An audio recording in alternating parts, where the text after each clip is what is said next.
السلام عليكم ورحمة الله وبركاته. كلانتي wanaagsan asxaabay meel kasto naga daawanaysaan. wararkii soo kordhay intaynu kala maqnayn qodobada barnaamijkan idinku haynana waxa kamid ah Israa'iil iyo Iiraan oo hawada isu mariyay hanjabaado cusub iyo hadallo adag. haddaba xaalku waa sidee wararkii ugu dambeeyay ayaan idin hayaa. Hormuz oo la sheegay in maraakiib fara badan Iiraan ay u ogolaatay inay ka gudbaan xaaladda Hormuz sida ay tahay iyo saameynta durbaba uu ku yeeshay suuqyada caalamka. barnaamijka ayaan idinkugu soo gudbin doonaa. waxaa soo kale barnaamijkan idinkugu hayaa madaxweynaha Iiraan oo safar ku tagay dalka Pakistan. ujeedada socdaalka muxuu yahay iyana barnaamijkan idinkugu hayaa. haddaba waxaynu ku bilaabaynaa markii Iiraan iyo Mareykanku ay aad isugu soo dhawaadeen. Iiraan lacagaheedii loo fasaxayo hawshoodii ay wataan ayay Israa'iil waxay bilowday inay mar kale bilowdo dagaalkii dhinaca miidiyaha ah iyadoo hanjabaado cusub hawada u marinaysa Iiraan.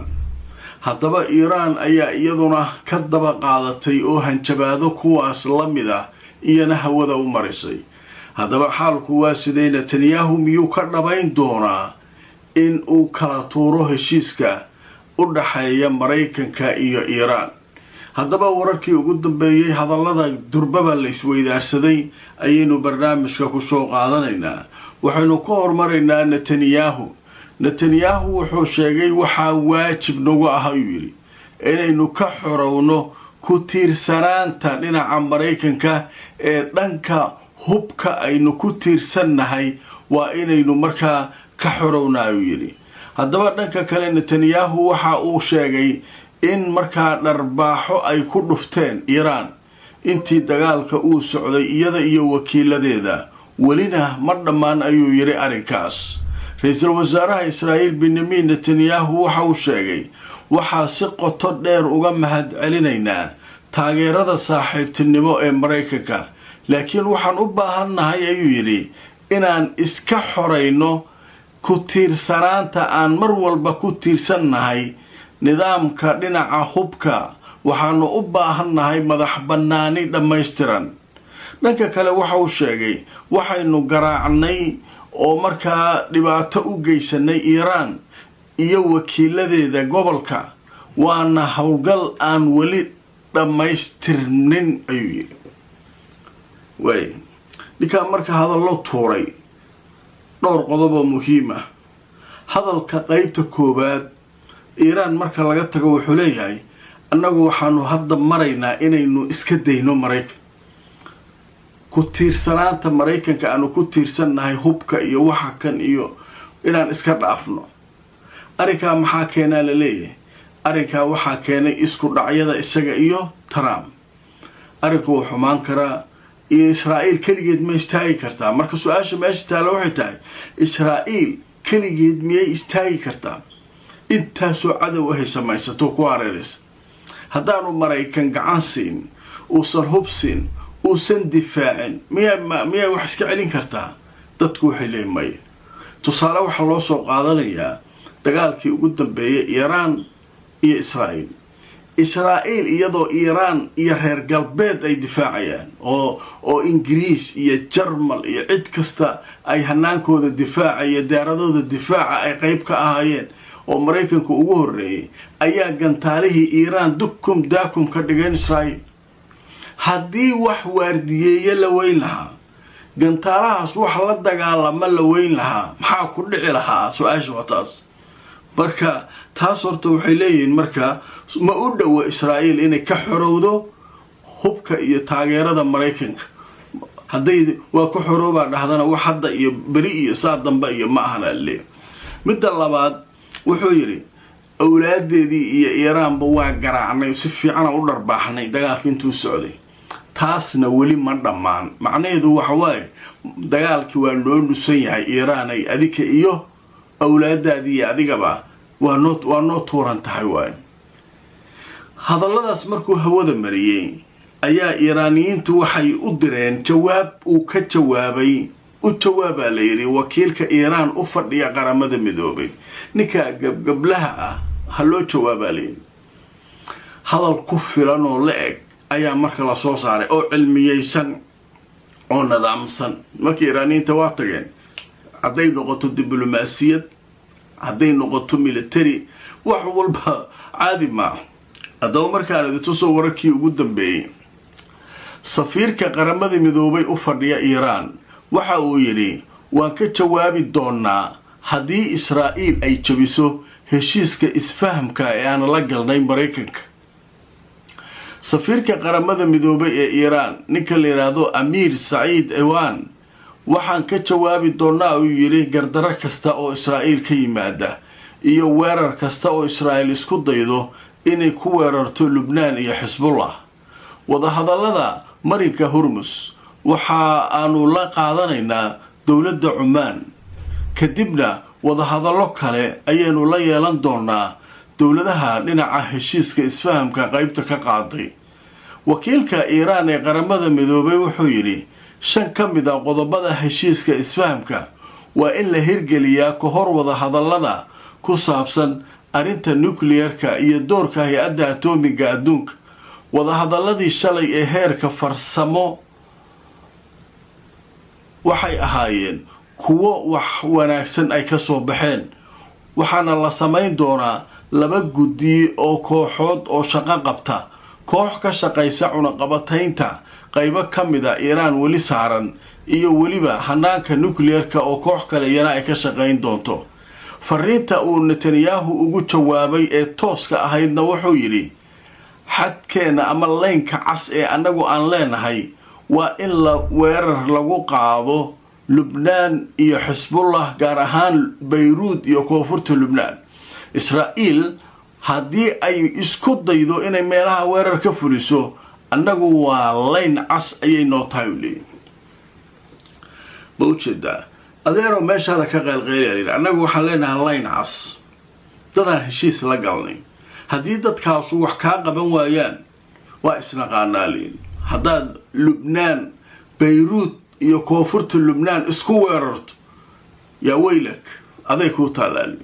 marka sheekadu marka nimankaasu hawada la isu marinaya ninkii Netanyahu ahaa waxa yaab leh adduunkan fiir dagaalka Iiraan intaan lagu qaadin ka hor Iiraan waa loo hanjabay waa la cayrsanay midaan idin ku dhigno saan idin yeelno Trump hadhiin Netanyahu hadhiin jaxiima soo dhawaatay kana soo dhawaaday.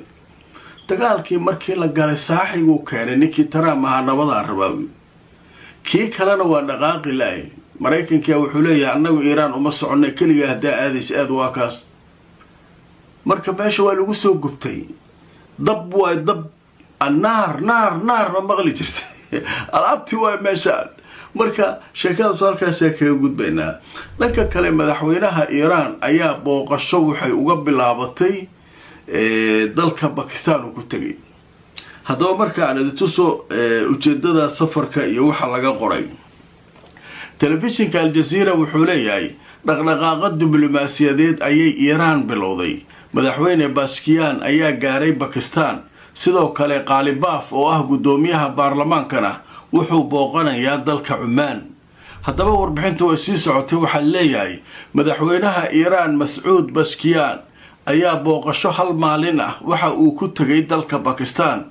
markii uu soo degay waxa uu la kulmay ra'iisul wasaaraha Pakistan Shahbaz Sharif saacad ka hor isagoo sii wata safaradiisii diblomaasiyadeed ayuu wasiirka arrimaha dibadda ee Iiraan ninka la yiraahdo Abbas Araghchi waxa uu ka soo safray Cumaan wuxuuna soo aaday Pakistan si uu safarkan ugala biiro madaxweynaha Iiraan Mas'uud Pezeshkian. haddaba Araghchi ayaa sidoo kale la kulmay madaxweynaha iyo ra'iisul wasaaraha Pakistan ka hor inta aanu dalkaasi booqan Mas'uud Pezeshkian madaxweynaha Iiraan.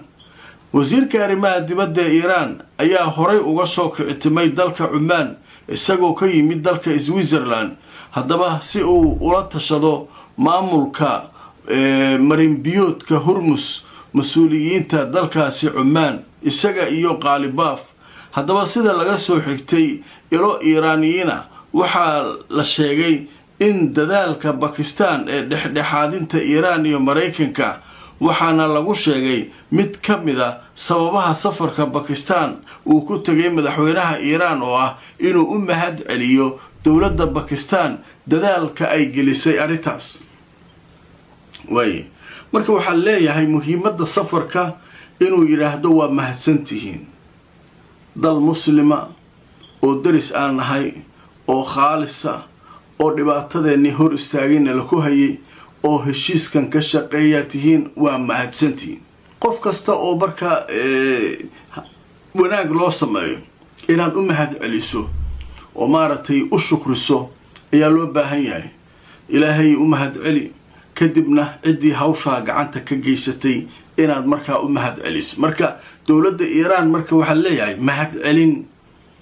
bakistan ugu tageen thank you bakistan waa mahadsantihiin bakistan sida aad isu xilsaarteen oo u istaagteen laakiin durbaba waxaa ku qoslay dadaa waxay ka qoreen comments hadalka ku saabsan iiraan inay u mahad celiso ayay bakistan ugu tagtay wax la yaab leh ahaayeen ninaa wuxuu soo qoray wuxuu leeyahay iiraan way fiican tahay inay u mahad celiso bakistan laakiin ma isweydiiso yiri bakistan ma iyadaa soo baxday mise waa la soo diray bakistan ma iyadaa isa soo waday oo isxil qaatay mise qolo culays inta la saaray ayaa bakistan soo dirtay nin kale wuxuu leeyahay hadalkaas war baa iga raacay waxaan ogaanay in bakistan uu soo diray Trump markii xaaladdu ku adkaatay oo maraakiibtii laga gubay tusaale waxaa noogu filan inta bakistan dadaaladan aysan gelin ka hor taliyaha ciidamada oo ah ninka ugu sarreeya bakistan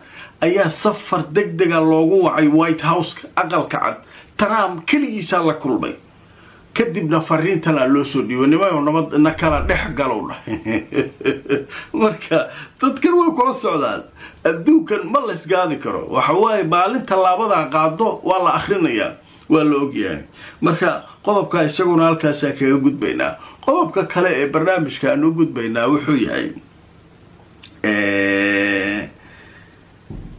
arinta Hormuz 24 saac ee la soo dhaafay ayaa waxa ka gudbaa leeyahay 35 markab macnaha waxa way leeyihiin dadka khubarada iyo shirkadaha maraakiibtii ugu badneed ee gudubta tan iyo bishii Maarso halkaas maalin kaliya maraakiibta gudubta ilaa bishii Maarso waay Maarso maxaa laga joogaa April May June 3 bilood wax saasoo dhacay ma jirin macnaha maraakiibtii ugu badneed muddo 3 bilood marta ayaa shalay marta leer maalin kaliya marta hadaba markaan idin tuso wararkii ugu dambeeyay hadaba tan iyo markii uu bilowday dagaalka ayaa waxaa la sheegay 36 markab inay ka gudubtay Hormuz isniintii 36 markab ayaa ka gudubtay shalay oo isniin ahayd marinbiyoodka Hormuz hadaba arintan ayaa waxay tahay markii ugu horeysay ilaa bishii Maarso ee la soo dhaafay tiro inta leeg